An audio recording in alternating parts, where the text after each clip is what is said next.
Welcome to Real World Spanish. Today, we're going to talk about why you need to stop memorizing conjugation charts and what to do instead. This video is for you if you constantly find yourself unable to recall the verb endings you need in the middle of a conversation. If you're always freezing, buffering, stalling out, getting stuck in your head, that sort of thing. If it feels like every time you want to remember a specific verb ending, you have to mentally scroll through a giant list of conjugations. And if you want an easier, more intuitive way to finally learn Spanish verb endings so that you can actually focus on having a conversation in Spanish, rather than getting stuck doing the equivalent of a math equation in your head just to conjugate some stupid verb. So this is the way that most people go about trying to memorize verb endings. It's usually one of two ways. Either they first start out by trying to memorize all of the verb endings from an entire conjugation chart with all of the tenses, all of the exceptions, and all of the subjects.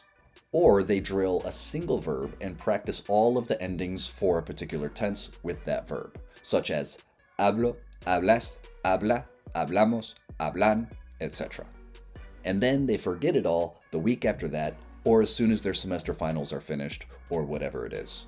Now let's say you're a super hardworking, super intelligent student, and you really take the time to make sure you memorize all of the verb endings. Here's the best case scenario. Every time you want to conjugate a verb, you have to bring to mind an entire conjugation chart and then look through your options. It's exhausting, it's slow, it leaves you trapped in your head and you have to study your way through sentences that, quite frankly, native Spanish speakers don't want to listen to. And it pulls you out of the moment, so it becomes impossible to actually enjoy using your Spanish skills.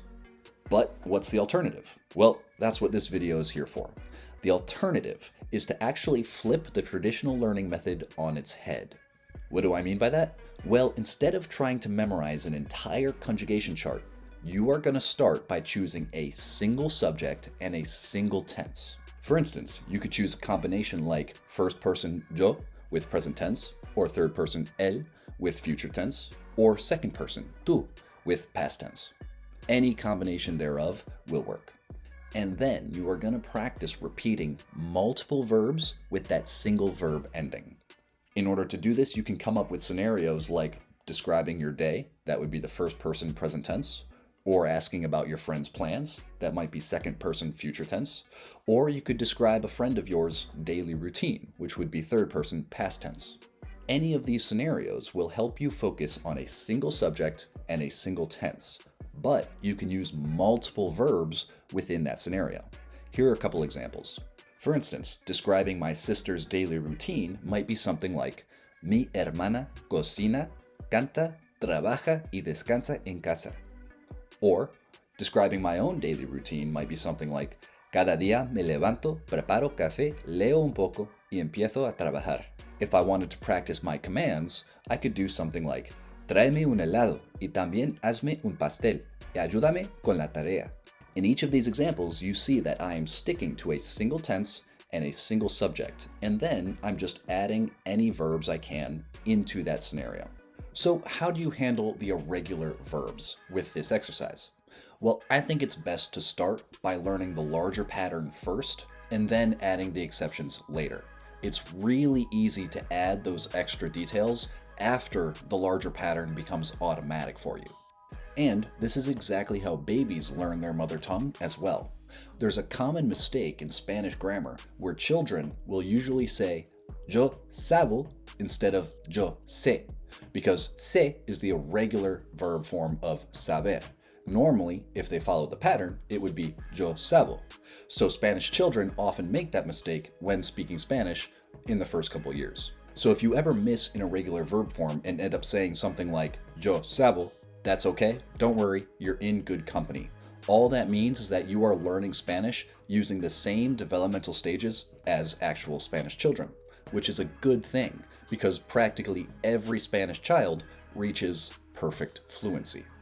So why does this method work so much better?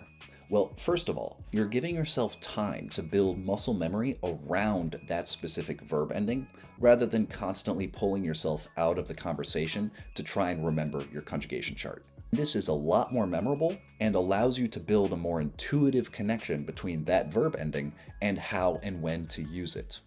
Also, this has the added benefit that you don't have to memorize an entire chart of conjugation endings to begin practicing them and putting them into your muscle memory. This way, you learn your verb endings one at a time, building up muscle memory as you go.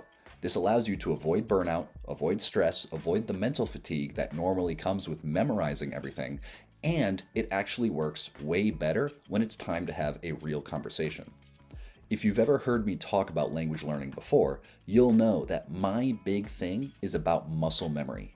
You want the language and all of its details stored in your muscle memory, not in your intellectual memory. And this applies to every level of Spanish, from the basic pronunciation to memorizing a list of words, to verb endings, to actual grammatical patterns, to even holding a conversation about your dog's health or the weather. The reason is that most people think of language learning as an intellectual puzzle. Really, it's actually a lot more like a sport, where you're trying to get a bunch of patterns into your muscle memory so that you no longer have to think about them consciously. If you've ever learned a sport before, you know that there are a lot of mini skills that you have to drill over and over again until they get into your muscle memory and they become automatic, which then allows you to focus on running a play or doing more complicated things with those skills. And the same thing applies to language learning. It's almost impossible to hold a natural conversation if you're constantly trying to remember your conjugation charts or the exceptions to some rule or the proper way to use the pluperfect tense, who knows, right? All of these rules, they pull you out of the moment and make it very hard to be fluent. Which is why I like to say that you cannot memorize your way to fluency. You have to build your way there with muscle memory. Okay, there you have it. A little secret sauce for how you can master verb endings without getting stuck in your head or mentally exhausted.